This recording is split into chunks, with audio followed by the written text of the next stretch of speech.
Hello everyone, welcome back to my channel.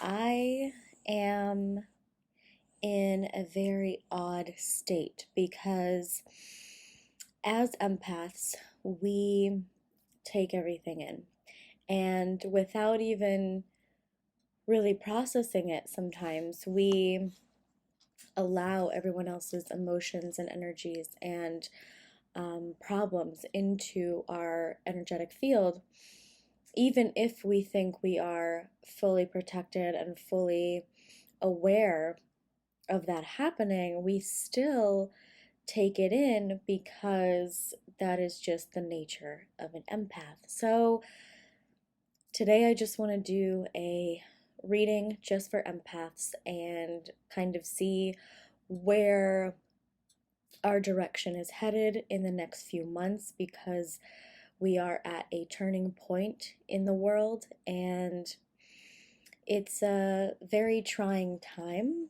and that's putting it lightly. So I want to just read just for us and see if we can come up with some solutions, because, and this is for all signs as well. This is an all sign reading, all signs that are empaths. So we just had a full moon, and as we're heading into the rest of July and August, let's see, we have Nine of Pentacles out first. As we're heading into the next few months of summer, I want to really pay attention to how we can manage our own emotions versus everyone else's emotions and the world crumbling down around us. We need to make sure we're navigating ourselves in a very patient, calming, and loving way. We need to be that with ourselves, because we are like that with everyone else. So we deserve to, you empaths, deserve to feel important and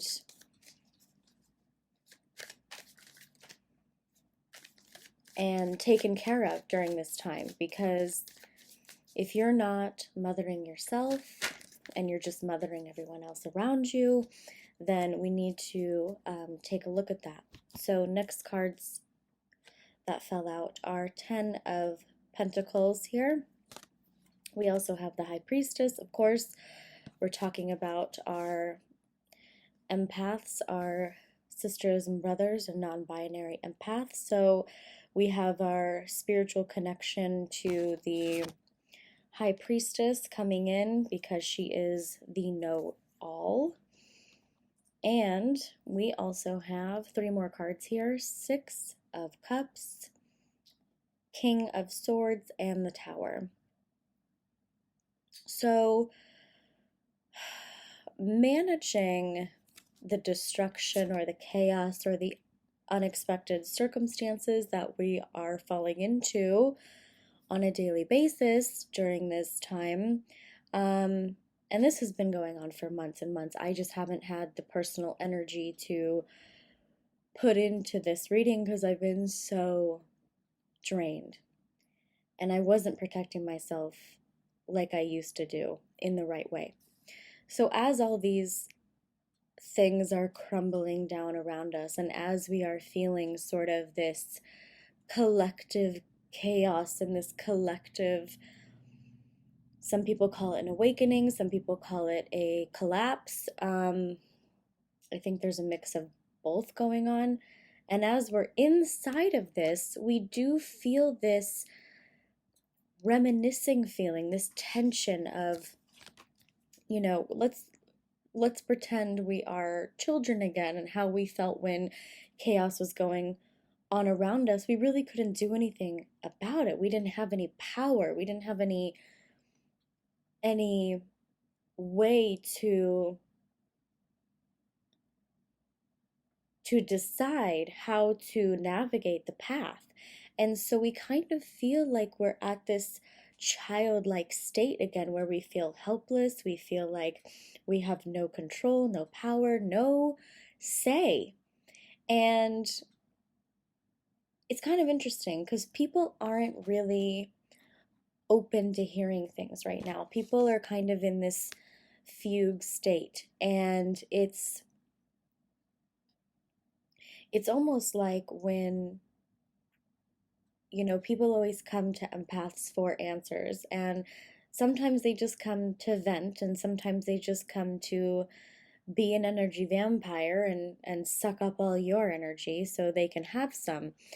And when empaths are sitting alone on their throne, um, we invite you onto the throne with us in order to raise your vibration in a way that helps you digest the emotions and the feelings and the chaos that you may be feeling at the time. And so when empaths invite you to the table or onto the throne, it is to allow you to express yourself in a healthy and dignified way, because a lot of people come to empaths as broken or scared or uncomfortable, and we try to have you be on this same level, because we all are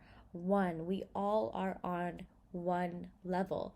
And yes, vibrations can be higher and lower, and you can adjust your vibration, you can adjust your aura.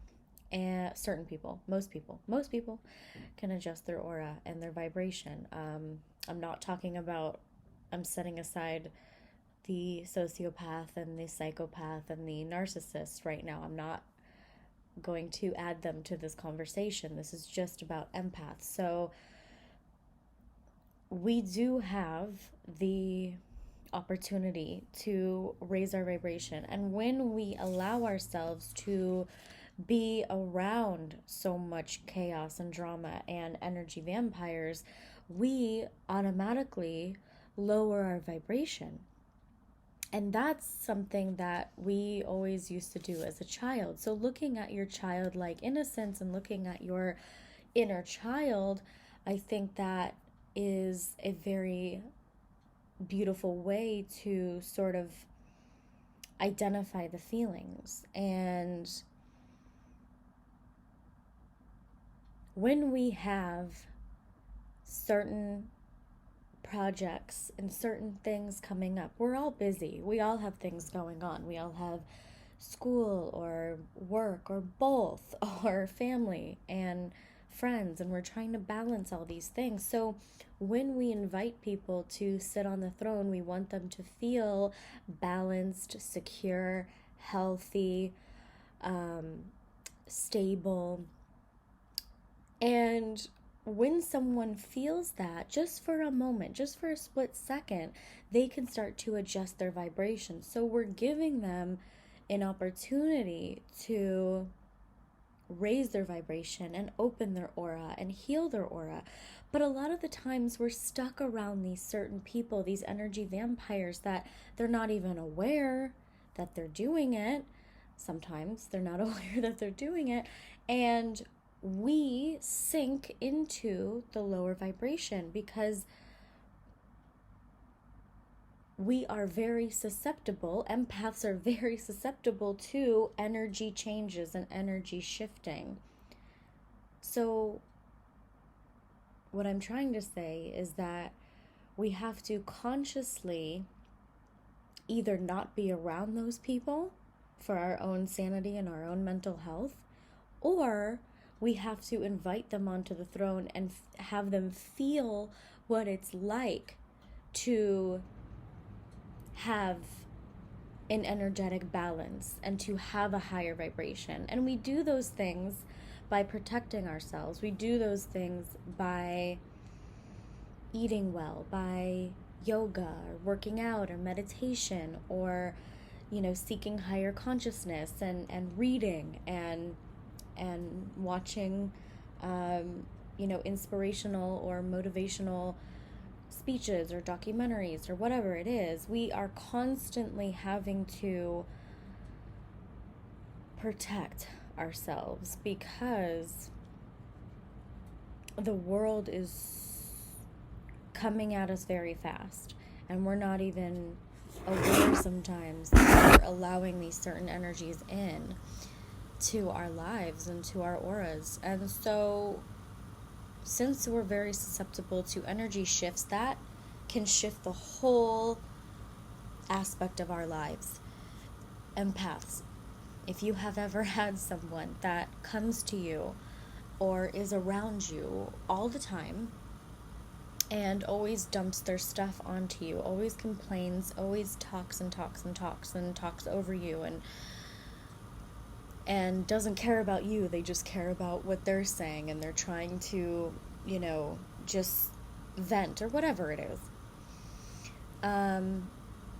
We find ourselves shrinking in order to be around, survive around those types of people, right?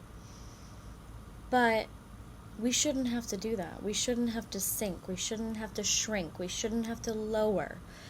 We shouldn't have to do those things because we give and give and give and give. Empaths, we give so much. You guys give more than you receive. And so separating yourself from those people, whether they like it or not, whether you have to announce it or not, separating from those people is very, very, very critical. And personally, I've had to learn this lesson over and over and over again, because you think maybe someone won't be like that again, the next time you talk to them, because maybe you've brought it up and maybe you've said, oh, I think you're just, let me get a word in edgewise, or maybe you've made a comment, right? But they just keep doing it and doing it and doing it. Maybe you haven't talked for a long time, but they still, we're hopeful. Empaths are hopeful people, and we're forgiving, and we're allowing. And so we can try and try and try again, but the definition of insanity is trying the same thing the same way and expecting the same results. Trying something over and over again and expecting the same results.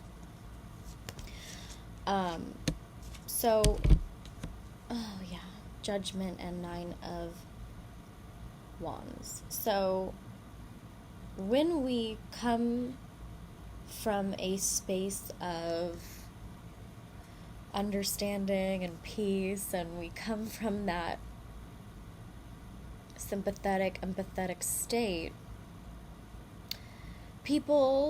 some people tend to glaze right over it, and they just want validation, they just want comfort, they just want. So we end up building these walls, we end up building these really, really sturdy walls, so we don't allow people in sometimes anymore, because we have experienced what it's like just to let someone in just a little bit. They'll take and take, right? And we know we can't live that way. We know we get drained. We know we get body pain. We know we get uncomfortable and sick, physically sick sometimes, when we allow certain people in, or just talking on the phone or through text, whatever it is. We build those walls so we don't have to deal with that anymore. It's for our own protection. It's for our own sanity, for our own health, physical and mental and spiritual health. So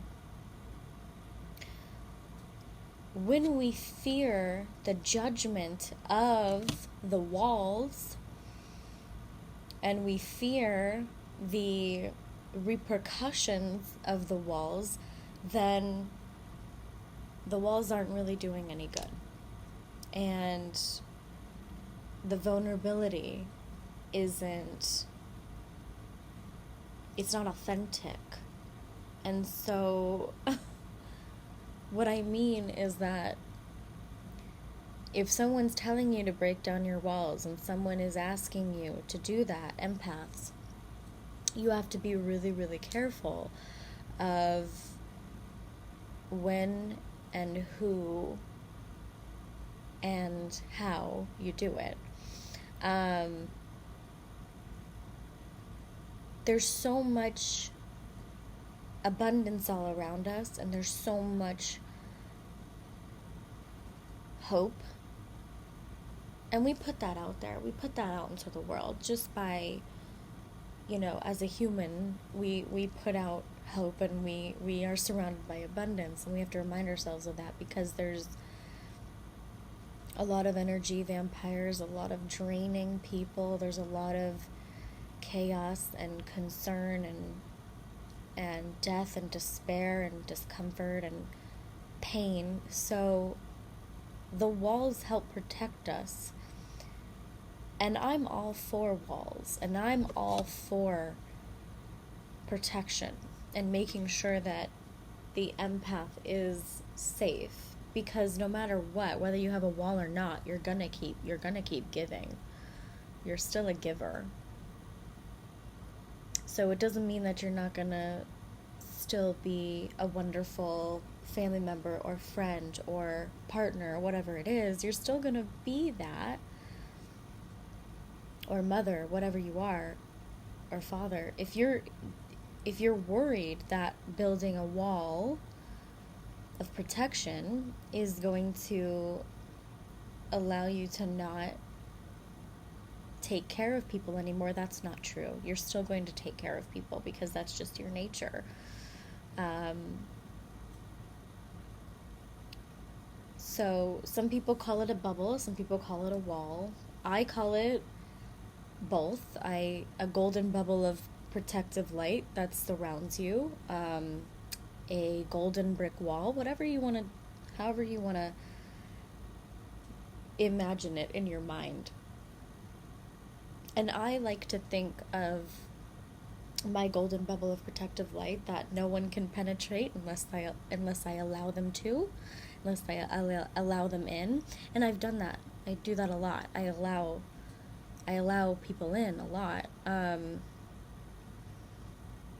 then it affects the vibration. It affects the aura. It affects my everyday life. And empaths, when you're not aware of who's coming in and how much they're coming in, you're going to be destroyed. And you're going to feel distraught and in pain and uncomfortable and hurt. And you don't deserve that. You deserve to feel bliss and abundant. And I know that this may be a little wooey, but I don't care, because what I've always tried to do on this channel since 2017, all I wanted to do was put the cards out there, put the words out there, and whoever's going to receive it, that's great. If people don't, that's okay too. Either way, you can take what you like and then leave the rest. And what I've always just tried to do is, if I can help one person kind of maybe think of something in a little bit of a different way, or adjust their mindset, or have them do something positive in the world, then that's all I care about. And so as empaths, we need to watch out for each other and take care of each other. And I want you guys to, support each other. And if one of your friends or your family members is an empath, and you're cross-watching this or whatever, give them space. You don't have to ask them permission, just give them space. They will appreciate it. 2 of Pentacles. So maybe it's time to ask ourselves, 2 of Pentacles, empaths, maybe it's time to ask ourselves how we are balancing everything in our lives. How are we? Are we balancing?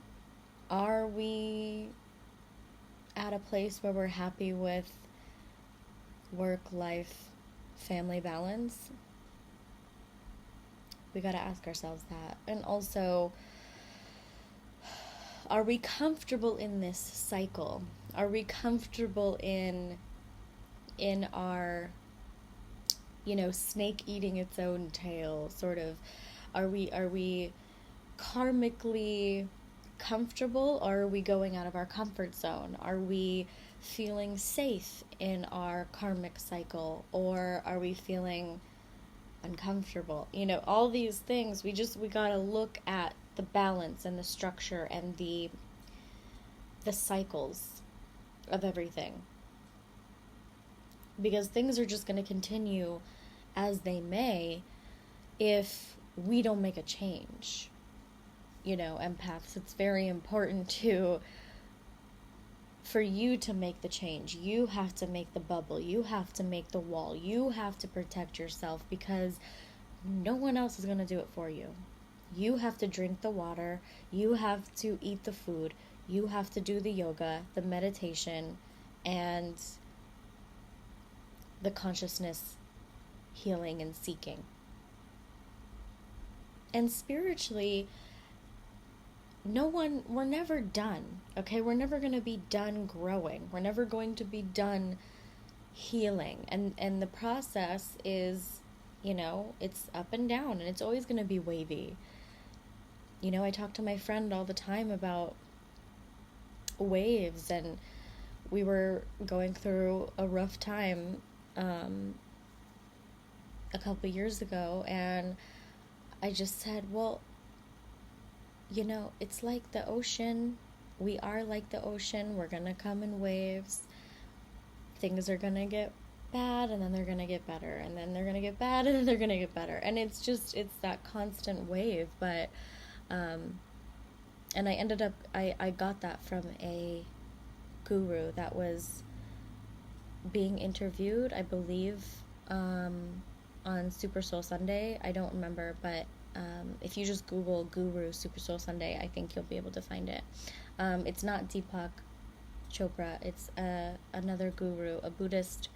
I forgot his name, but he talks about the waves and the ocean and how we are the ocean, and we have to ride those waves. And I think that's really important for empaths to know, is that we're not going to get better to the point where we are perfect and everything's fine, because then when things start to crash back down, we start to have this panic, this frustration, this fear, and then we lower ourselves to those destructive habits or behaviors or those people.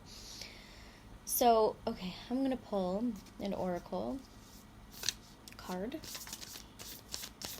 So it's just about protecting yourselves, empaths, and just being careful with the chaos and everything that's going on right now.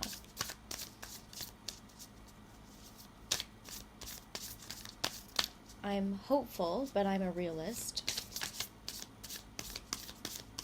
I try not to be pessimistic. Realism is what I aim for.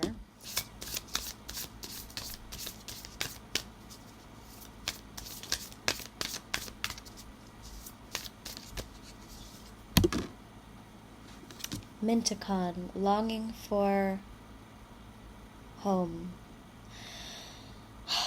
Belonging, the original light workers.